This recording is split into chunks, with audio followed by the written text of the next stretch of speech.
আসসালামু আলাইকুম ওয়া রাহমাতুল্লাহি ওয়া বারাকাতুহু। ইন্নাল হামদালিল্লাহি নাহমাদুহু ওয়া নুসাল্লি আলা রাসূলিহিল কারীম। আম্মা বা'দ। সম্মানিত দর্শক মণ্ডলী, যারা এই মুহূর্তে আমাদেরকে দেখছেন, কয়েক সপ্তাহ ধরে সোশ্যাল মিডিয়ায় দেখা যাচ্ছে একটা নিউজ খুব শোরগোল হয়েছে। বিশেষ করে আছেন যে মালয়েশিয়া থেকে শেখ মিজানুর রহমান আজহারী বাংলাদেশে তিনি বিভিন্ন জায়গাতে প্রোগ্রামে অ্যাটেন্ড করছেন এবং লক্ষাধিক 10 লক্ষ 15 লক্ষ করে মানুষের ঢল নেমেছে। তো এক্ষেত্রে অনেকের এই জনসংখ্যা দেখেও একটা বলতে পারে একটা জেলাসি ফিল হচ্ছে, এটাই সত্য কথা।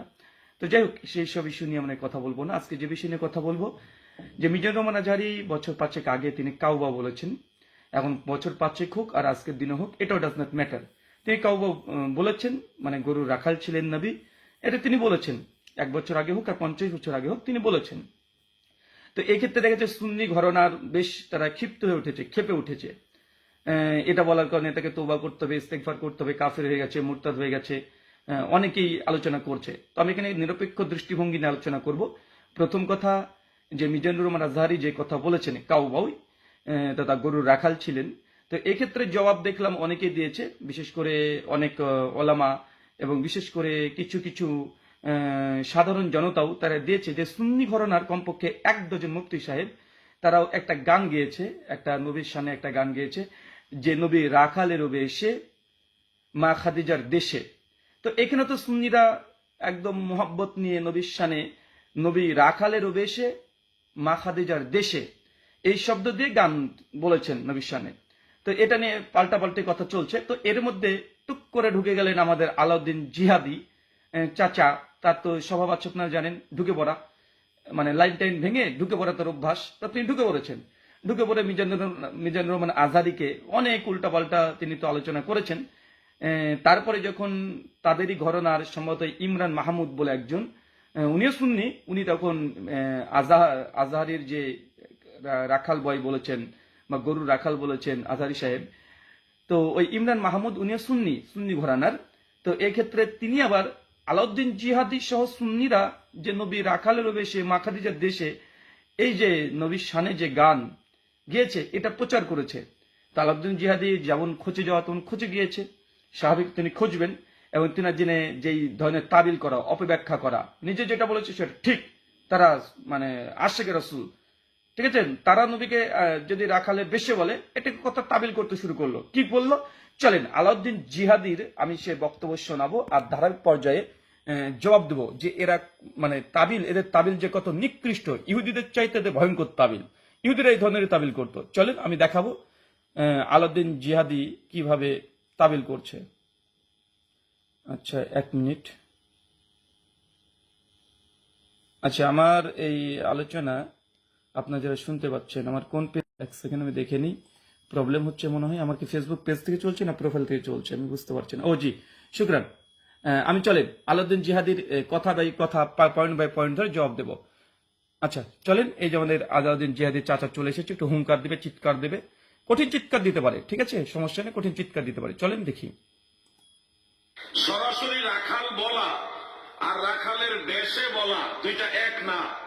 বাংলাদেশ মানে আলাউদ্দিন জিহাদি বলছেন সরাসরি রাখাল বলা আর রাখালের মতো বলা দুটো এক নয়। এখান থেকে তিনি নিজেকে বাঁচানোর চেষ্টা করছে, ঠিক আছে। আল্লামা ইকবাল রাহিমাহুল্লাহ তিনি বলেছেন যে ইহুদিদের একটা সিফাত, কালাম কো বদল দেতি হে খুদ বদলতে নেহি, মানে এরা আল্লাহর কিতাবকে বদলে দিয়েছে কিন্তু নিজেরা তারা বদলাতে চায় না। ঠিক এই আলাউদ্দিন জিহাদি এখানে এই তাকিয়াবাজি করেছে। তিনি বলছেন যে মিজানুর রহমান আজহারী তো ডিরেক্ট বলছে রাখাল, আর তারা যে গানটা গেয়েছে কি রাখালের বেশে।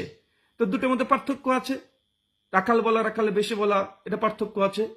উদাহরণ তিনি মিসাল অনেক কিছু দিবেন, মানে দেখাচ্ছে আমি বললাম যে কাউকে শুয়োরের মতো, মানে আলাউদ্দিন জিহাদি খুব চিৎকার মারতে পারে, এখন যদি আমি বলেছি শুয়োরের বেশে, তাহলে এটা আলাউদ্দিন জিহাদির ব্যাখ্যা অনুযায়ী তাহলে তার সঙ্গে কোনো গুস্তাকি করা হয়নি। আমি এই কথা বলতে চাই না। আলাউদ্দিন জিহাদি, তাকে আমি একজন আলেম মনে করি এবং তিনি আমাদের দিনী ভাই, মুসলিম ভাই, তার সঙ্গে কোনোভাবেই শুয়োরের সঙ্গে তুলনা করতে চাই না, আমি বলতেও চাই না, জাস্ট বুঝানোর স্বার্থে। কেননা এই সব ওলেমায়ে ক্রাইম যারা আছে তাদেরকে এই লেভেলে না নেমে বুঝালে এরা বুঝে না। তাই যে ফুলে সন্তুষ্ট থাকে সেইভাবেই বুঝাতে হয়। তো তার কথাটা শুনেন, মিজানুর রহমান আজহারী ডিরেক্ট বলেছে রাখাল, তার জন্য এটা গোস্তাকে রসুল হয়ে গেছে, মুরতাদ হয়ে যাবে। আর আলাউদ্দিন জিহাদি গান গজল গেয়েছে সুন্নিরা নামধারী আশিক রসুলের নামে, রাখালেরও বেশে, মা খাদিজার দেশে। তো এখানে বেশে বলা, মিসাল দেওয়া, উপমা দেওয়া এটা সমান নয়। তার জন্য বলেছি যে উনি চিৎকার মারতে পারে, এই জন্য তাকে শুয়োরের বেশে বললে এটা গুস্তাকে হবে না। তা আলাউদ্দিন জিহাদি সাহেব আপনি এখানে রাগ করবেন না, এটা আপনারই যুক্তি, আপনারই ওসুল।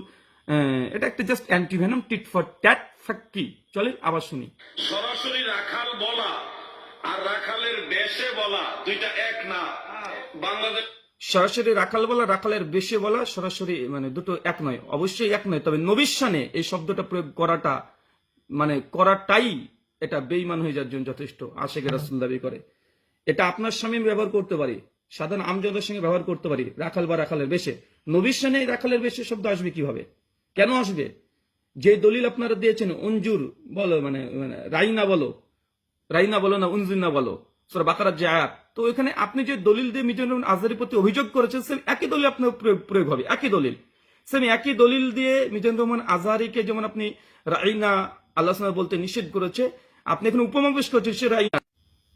তো এখানে সেম মিজানুর রহমান আজহারীর জন্য যে দলিল আপনারা প্রয়োগ করেছেন, ওই সেম দলিল দিয়ে আজহারীর উপরে যেই ফতোয়া আপনারা জারি করবেন সেম আপনার উপরে সে ফতোয়া জারি হবে। কিছু কিছু সুন্নিরা তো বলে দিয়েছে আজহারীর যদি এই যে মুন্ডু দিতে পারে 10 লক্ষ টাকা ঘোষণা করেছে। মানে আমি এই ভিডিও করতাম না, কিন্তু এদের নোংরামি এত নিকৃষ্ট পর্যায়ে চলে যায়। দেখেন চলেন আমি ধারাবাহিকভাবে প্রত্যেকটারই জবাব দিই। দেশের একজন প্রসিদ্ধ বক্তা, তিনি রাসূল করিম সাল্লাল্লাহু আলাইহি ওয়াসাল্লামকে কাউবয়, মা খাদিজাতুল কুবরা রাদিয়াল্লাহু তাআলা আনহার কর্মচারী, এরপরে নবীজিকে রাখাল, শেফার্ড এই শব্দগুলি ব্যবহার করার কারণে সারা দেশ জুড়ে বিখ্যাত আলেম ওলামারা, বড় বড় মুহাক্কিক মুত্তাকি আলেমরা এটা প্রতিবাদ করছে। বলছে আল্লাহ রসুলের ব্যাপারে কাউবয় মানে গরু রাখাল, নাউজুবিল্লাহ। নবীজিকে কর্মচারী অথবা ধরেন রাখাল, এই শব্দটা নবীজির বেলায় যায় না। আল্লাহ তাআলা কোরআনে নিষেধ করেছে লা তাকুলু রাঈনা, তোমরা আমার নবীকে রাঈনা বলবে না, আমাদের রাখাল বলবে না। দেখেন উনি যে দলিল দিয়েছে সেম একই দলিল, তোমাদের আইনা বলবে না, তারা উনজিন না বলে, সূরা বাকারার যে আয়াত। তো তুমি আলাউদ্দিন জিহাদি এই দলিল দিয়ে আজহারীকে রদ করছে, তাহলে তুমি তো সেম একই কাজটা করেছো চাচ্চু, তুমি এই কাজটাই করেছো। তুমি একই কথা বলেছো যে নবী রাখালেরও বেশে, আরে ভাই বেশে এই শব্দ নবীর সঙ্গে যাই? হ্যাঁ, রাখালের বেশে এই শব্দ যাই? কোনোভাবে যায় না। আচ্ছা চলেন একটা দলিল দেখিয়ে দিই, কেন এদের বা বাপদাদার দলিল না দেখালে তার হয় না। চলেন একটা দলিল দেখাই, আর দলিল দেখো কোরআন থেকে স্বয়ং। এটা হচ্ছে দেখেন, এটা হচ্ছে কানজুল ইমান, তাফসিরে নুরুল ইরফান, আহমেদ রেজা খান বেরলভী মাযহাবের প্রতিষ্ঠাতা, ইংরেজদের জামানায় তৈরি হয়েছিল ফিরকাটা। আর হচ্ছে এটার তাফসির করেছে হাকিমুল উম্মাত আল্লামা মুফতি আহমেদ ইয়ার খান নাইমি। এই হাকিমুল উম্মাত কিন্তু ওই দেওবন্দীদের না, এটা বেরলভীদের হাকিমুল উম্মাত হচ্ছে আহমেদ ইয়ার খান নাইমি, আর দেওবন্দীদের হচ্ছে আশরাফ আলী থানভী। তো এই দেখেন হাকিম কি বলছে, কোরআনের তাফসীর করতে গিয়েছে সূরা বানী ইসরাইল সূরা নম্বর 17 আয়াত নাম্বার আপনারা এখানে দেখতে পাচ্ছেন 48 কি বলছে দেখেন। 48 স্পষ্ট হচ্ছে উনজুর কাইফা দুরাবালাকাল, যে এ নবী দেখুন আপনার ব্যাপারে কেমন তারা উদাহরণ উপমা পেশ করছে। আমসালা মানে কেমন ভাবে তারা এইভাবে আপনার সঙ্গে উপমা পেশ করছে। উনজুর কাইফা দুরাবু, যে কিভাবে দেখেন আপনার ব্যাপারে কি আপনার সামনে কি কি মানে কথা বলছে, তাই কি বাজে কথা বলছে। আমসালা, সরি আরবি এখনো দেখেনি, আমসালা। তো আপনার ব্যাপারে বিভিন্ন রকমের তারা উপমা পেশ করছে, বিভিন্ন রকমের উপমা পেশ করছে। স্পষ্টভাবে আল্লাহ বলছেন যে তারা এমন আপনার সামনে এমন শব্দ প্রয়োগ করছে। আল্লাহ সুবহানাহু ওয়া তাআলা নিজে নিষেধ করছে, উপমা দেওয়া যাবে না, কোনো মিসাল দেওয়া যাবে না। নবীর শানে এই গরুর রাখাল টাখাল বলা, বেশে বলা, এটারও কোনো মিসাল দেওয়া যাবে না, উদাহরণ দেওয়া যাবে না। পরিষ্কার কাইফাদুর লাকাল আমসালা, কোনো মিসাল দেওয়া যাবে না নবীর শানে কোনো খারাপ জিনিস দিয়ে। ফাদল্লু, যদি দেয় তারা কি হবে, তারা গোমরাহ পথভ্রষ্ট হবে। এটা পরিষ্কার সূরা বানী ইসরাইল সূরা নম্বর 17 আয়াত নম্বর 48, একই আয়াত আছে সূরা ফুরকান 25 নম্বর সূরা 9 নম্বর আয়াত, আপনারা দেখে নেবেন। তো সম্মানিত সুধী, আমি জাস্ট এতটাই বলবো, আলাউদ্দিন জিহাদিকে নবীকে ডিরেক্ট রাখাল বলা আর রাখালের সঙ্গে উপমা দেওয়া, এই উপমা মিসাল দেওয়া সূরা বানী ইসরাইল উক্ত আয়াতে আল্লাহ নিষেধ করে দিয়েছে।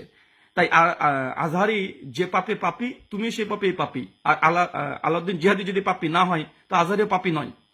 ঠিক আছে, আমি আমার এখানে আকীদা পরিষ্কার করি, নবীকে রাখাল বলা বা রাখালের বেশে বলা আমার নিকটে কোনোটাই যাবে না। জেনে বুঝে বলে তাহলে পরিষ্কারভাবে সে কুফরি করেছে, আর অজ্ঞতার কারণে বললে সে যেন একবার তওবা করে নাই। আর বিয়াদবির উদ্দেশ্যে বলে সে কুফরি, একদম কাফের হয়ে গেছে, বিয়াদবিমূলকের উদ্দেশ্যে সে কুফরি করেছে। এটা যে নবীর শানের খেলাপ এই শব্দ বলা। তাই নবীকে উপমা দেওয়া, যেমন আলাউদ্দিন জিহাদিকে যদি বলি যে আলাউদ্দিন জিহাদি শুয়োরের রোবে এসে ওয়াজ করছে মাঠে, এটা যেমন একটা খারাপ কথা, কেউই মেনে নিবে না, নিচে অনেকে কমেন্ট করবে যেটা ঠিক না, একজন মুসলমান মুমিনকে শুয়োরের সঙ্গে কেন তুলনা করব, বা তাকে ডিরেক্ট শুয়োর না বলে শুয়োরের সঙ্গে উপমা কেন দেব, সে চিৎকার মারতে পারে বলে কি আমি শুয়োরের মতো তাকে বলতে পারি? অনেকে যেমন এখানে প্রতিবাদ করে উঠবে, আর প্রতিবাদ করা উচিত, প্রতিবাদ করা উচিত। ঠিক নবীকে ডিরেক্ট রাখাল বলা, রাখালের বেশে বলা দুটোই সমান, কারণ নবীর শানে এই শব্দটা যায় না। হ্যাঁ, অনেক মানুষকে বলা যেতে পারে, বাইরেকার মানুষ, আম মানুষ, সাধারণ মানুষ, যে আলী বিন আবি তালিবকে শেরে খোদা বলা হয়, তিনি সাহাবী ছিলেন, সাহাবী রাসূল ছিলেন, আহলে বাইতের অন্তর্ভুক্ত ছিলেন, মাওলা আলী, তাকে বলা যেতে পারে। কিন্তু আল্লাহ নবীর শানে এই মিসাল দেওয়া যাবে না, যেটা কোরআন আল্লাহ দুটো আয়াত দিয়ে বলে দিয়েছে। আর আলাউদ্দিন জিহাদিদের গ্রুপের এই ব্যক্তিরা খুব এটা করেছেন। আহমেদ ইয়ারখান নাইমিতে জাল হাকের প্রথম খণ্ডে নূর ভাষার আলোচনা করতে গিয়ে নবীকে বাঘের সঙ্গে তুলনা করেছে, শিকারী বাঘের সঙ্গে তুলনা করেছে, নাউজুবিল্লাহ মিন জালিক। এই এই এই সুন্নিরাই, এই তথাকথিত সুন্নিরাই মালফুজাতে আল্লাহ হযরতের মধ্যে আমি দেখিয়েছি, এরকম অনেকবার দেখিয়েছি যে আল্লাহ নবী কবরে হায়াতে জীবিত আছে, আর তার স্ত্রীদেরকে কবরে পাঠিয়ে দেয় সহবাসের জন্য, এই শব্দ লিখেছে। এগুলো নবী সানের গুস্তাকি নয় না, নবী সানের গুস্তাকি না। যারা কালেমাকে চেঞ্জ করে দিয়েছে, লা ইলাহা ইল্লাল্লাহ চিস্তি রাসূলুল্লাহ, হাসবাই সানেফ সালাবেল থেকে এরকম দেখিয়েছি যে চিস্তি রাসূলুল্লাহ যারা বলে, তারা আবার এসেছে যে কে কি বললো। দেখেন, আমি দুটোরই বিরোধিতা করছি। আজহার হিসেবে যে কথা বলেছে এটা বলা তার উচিত হয়নি, এটা আকীদাতান বিষয়, খুব সূক্ষ্ম বিষয়। নবীর শানে এরকম শব্দ প্রয়োগ করা যাবে না। নবীউর রহমা মুহাম্মদ সাল্লাল্লাহু আলাইহি ওয়াসাল্লামের শানে এই ধরনের কোনো শব্দ প্রয়োগ করা যাবে না, যে তিনি রাখালের বেশি হোক আর ডিরেক্ট রাখাল না, বলা যাবে না, অন্য কোনো শব্দ প্রয়োগ করতে হবে। হ্যাঁ, নবী সহিহুল বুখারী 2072 নম্বর হাদিস এসেছে যে নবীকে, প্রত্যেক নবীদেরকে দিয়ে আল্লাহ সুবহানাহু ওয়া তাআলা তিনি বকরি চড়িয়ে নিয়েছেন, বকরি তথা ছাগল চড়িয়ে নিয়েছেন। এটা আছে, অত দূরে সীমাবদ্ধ থাকো। এর পরে ব্যাখ্যা করার প্রয়োজন আমার মনে করি না, এরপরে ব্যাখ্যা করতে হবে এখান থেকে বুঝে নিলাম তিনি রাখাল ছিলেন, না, এই ধরনের ব্যাখ্যা নবীর শানে এখানে করা যাবে না। চলেন আর একটা দেখিয়ে দিই যে এরা নবীর শানে গুস্তাকি, নবীর শানে গুস্তাকি সবসময় আশিকে রাসূলের নাম নিয়ে তারা ওই বাগদাদ শরীফে যারা মানে চাঁদা দেয়, ঠিক আছে, বাগদাদ শরীফে বলবে মদিনাওয়ালা, কিন্তু মদিনাওয়ালার কোনো কাজ করে না, বলবে মদিনাওয়ালা কিন্তু কাজ করবে বাগদাদ শরীফের। বাগদাদ শরীফ তো বুঝতে পারছেন, কাজ করবে খাজা মঈনুদ্দিন চিশতি, বরফির আব্দুল কাদের জিলানী, ভারতের দুটো শহর দেওবন্দি আর বেরুলবে, দুই শহর নিয়ে যারা ফিরকা মাযহাব তৈরি করেছে, এরা আবার বড় বড় কথা বলছে, এরা হচ্ছে চিশতি রাসূলুল্লাহ কালেমা পাটকারীকে সমর্থন করে।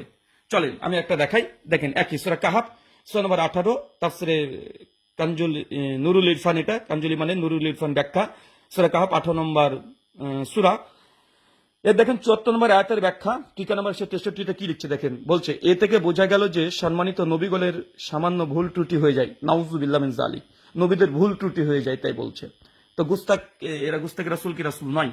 একাধিক আমি দেখিয়েছি এই সুন্নি তথাকথিত এই সুন্নিরা নামধারীরা, এরা আশিকে রাসূলের নামে এরা মূলত তাদের মানে নিজের নফসের পূজা করে। তো দর্শক মণ্ডলী, আমি আমার আকীদা পরিষ্কার আমি করে দিয়েছি, পরিষ্কারভাবে বলে দিয়েছি যে নবীর শানে এই কথা বলাটা চরমভাবে বিয়াদবি। আলাউদ্দিন জিহাদিও যে পাপে পাপি যদি ফতোয়া লাগাই, মিজানুর রহমান আজহারী যে পাপে পাপি, আলাউদ্দিন জিহাদি ইসলাম একই পাপে পাপি। আর দ্বিতীয়ত বিষয়, নবীকে কাউবয় বা কাউবয়ের মতো বা তার বেশে এই শব্দ প্রয়োগ করা যাবে না। এখন আলাউদ্দিন জিহাদি যে তাবিল করছে এটা ইহুদিদের তাবিল, না নিজে কালামকে বাদাল দেতি খুদ বাদালতে নেই, না নিজে যে বলে ফেলেছে, এখন এটার জন্য সে মলম লাগানোর চেষ্টা করছে, অপব্যাখ্যা করার চেষ্টা করছে, অপব্যাখ্যা করছে যে না বাংলা মানুষ এটা মানবে না, কোনোটাই মানবে না। আর আলাউদ্দিন জিহাদি একটু তেনা পেঁচা, এটা সকলেই জানে। ওই যে গত বছর 2 বছর আগে কাকে জান্নাতে টিকিট দিয়ে দিয়েছিল, যে জান্নাতি বলে দিয়েছিল, ও দলিল বের করার চেষ্টা করেছে তার পক্ষে, হ্যাঁ আল্লাহ নবী কে জান্নাতি বলেছে। তো এগুলো হচ্ছে ছ্যাঁচড়ামি, শরীয়ত নিয়ে খেলা করা, শরীয়তকে হাতের ময়লা বানানো। তাই আল্লাহ নবীর শানে এই শব্দ ব্যবহার করা অপ্রাসঙ্গিক, এবং কেউ জেনে বুঝে করলে সে তো পরিষ্কারভাবে এটা কুফর করছে। আর পরিষ্কার যদি কেউ বিয়াদবির উদ্দেশ্য করে সে মুরতাদ বলে ঘোষণা হবে। আর কেউ যদি অনিচ্ছাকৃত করে, বুঝে নাই, আকীদা সম্পর্কে যথেষ্ট জ্ঞান নেই, তাহলে সে তওবা করবে, ইস্তিগফার পাঠ করবে, আল্লাহর কাছে ক্ষমা চাইবে। এক কথায় এই শব্দটা কোনো ক্ষেত্রেই এটা বৈধ নয়, নবীর শানে এই শব্দ ব্যবহার করা যাবে না। আল্লাহ নবী আলাইহিসসালামকে আল্লাহ সুবহানাহু ওয়া তাআলা যে মাকাম দিয়েছে, যে মর্যাদা দিয়েছে, এবং আল্লাহ সুবহানাহু ওয়া তাআলা কথার উপরে মানে উচ্চ কণ্ঠে কথা বলতে আল্লাহ নিষেধ করে দিয়েছে। সূরা আহজাবের 2 নম্বর আয়াত, সূরা হুজুরাতের 2 নম্বর আয়াতের ইবনে কাসির সহ দেখে নেবেন। আবু বকর উমর ইবনুল খাত্তাবের সঙ্গে যখন আলোচনা পরামর্শ করছিলেন, ওমর বিন খাত্তাবের কণ্ঠ একটু উঁচু হয়ে গেছিল। আল্লাহ সুবহানাহু ওয়া তাআলা কোরআনে আয়াত নাযিল করেছে, না নবীর শানে এরকম কণ্ঠ উঁচু করাও যাবে না। সূরা নূরের 63 এবং 64 নম্বর আয়াতে আল্লাহ জানিয়ে দিয়েছে যে তোমরা আপোষে নিজেদেরকে যেভাবে ডাকো তুমি সেইভাবে নবীকে ডাকতে পাবে না। ইয়া মুহাম্মদ এই শব্দ বলা যাবে না, নাউযুবিল্লাহ মিন জালিক। ইয়া রাসূলুল্লাহ আপনি বলতে পারেন, নবীর শানে কোন সিফাত জুড়ে দিয়ে আপনি ডাকতে হবে। আর আপনি নবী রাখালেরও বেশে মা খাদিজার দেশে করে দিলেন, এটা গুস্তাকি নয়, এটা গুস্তাকি, চরম পর্যায়ে গুস্তাকি। আর আল্লাহ হযরত ফাতাহ রাজিবিয়ার মধ্যে তিনি জানিয়ে দিয়েছেন, नबी को राखाल कहना, नबी को राखाल कहना ये कुफर है, ये बिल्कुल कुफर है। तो नबी के राखाल कहना बिल्कुल कुफर है, तो राखाल जैसा अगर ये बात कहे तो आप कुफर नहीं किया, बिल्कुल आप भी कुफर किया। देखिए প্রথমত এখানে স্পষ্ট আল্লাহ নবীর সামনে রাখাল শব্দটা বলা কোনোভাবেই জায়েজ বা অনুমোদিত নয়, এটা খারাপ শব্দ। নবীর শান, নবীর মাকাম, মর্যাদা, নবীর প্রতি ভালোবাসা কেমন হবে, এজন্য সহিহ বুখারী হাদিস পড়েন, বুঝতে পারেন সাহাবীরা কিভাবে আল্লাহ নবী আলাইহিস সালামের ওযুর পানি নিয়ে সাহাবীরা ঝামেলা করতেন যে ওযুর পানি কে আগে দিবে। আল্লাহ নবী ওযু করার পর যে পানি অবশিষ্ট পানি থাকতো, সাহাবীরা সেই পানি নিয়ে তারা হাতে মুখে মাখতে লাগতেন, তারা গোটা শরীরে ঢেলে দিতেন। সহিহ বুখারী 171 নম্বর হাদিসে বর্ণনা পাওয়া যায় যে আল্লাহ নবী আলাইহিস সালামের এই দাড়ি মুবারক একবার চুল কেটেছিলেন, সাহাবীরা সেই চুল নিয়ে বাড়িতে রেখে দিয়েছে। পরবর্তী সময়তে কারো প্রবলেম সমস্যা হলে সাফিয়া রাদিয়াল্লাহু তাআলা আনহার কাছ থেকে, সম্ভবত নবীর স্ত্রীর কাছ থেকে সেই চুল ধোয়া পানি তারা পান করতেন। এটা আল্লাহ নবীর আজমত, আল্লাহ নবীর শান, সহিহ বুখারীর মধ্যে মর্যাদা তার বর্ণনা করা আছে। আল্লাহ নবী সাল্লাল্লাহু আলাইহি সাল্লাম যখন কোন থুতু নিক্ষেপ করতেন, সাহাবীরা হাতে তুলে করে শরীরে মেখে নিতেন। সহিহ বুখারীর বর্ণনা স্পষ্টভাবে তার এই দাড়ি বা চুল থেকে সাহাবীরা শিফা নিতেন।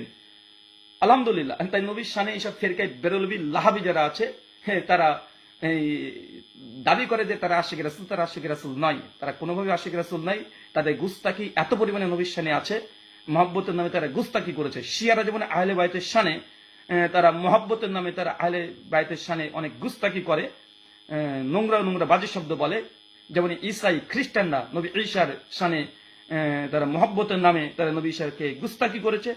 এই দেখেন এই টাটকা এই সুন্নিরা নবীর শানে আশিক রাসূলের পর্দাতে তারা অনেক গুস্তাকি করেছে, যার দৃষ্টান্ত আপনাকে জরুর আমি দেখিয়ে দিলাম। শুকরান, জাযাকাল্লাহ খায়রান।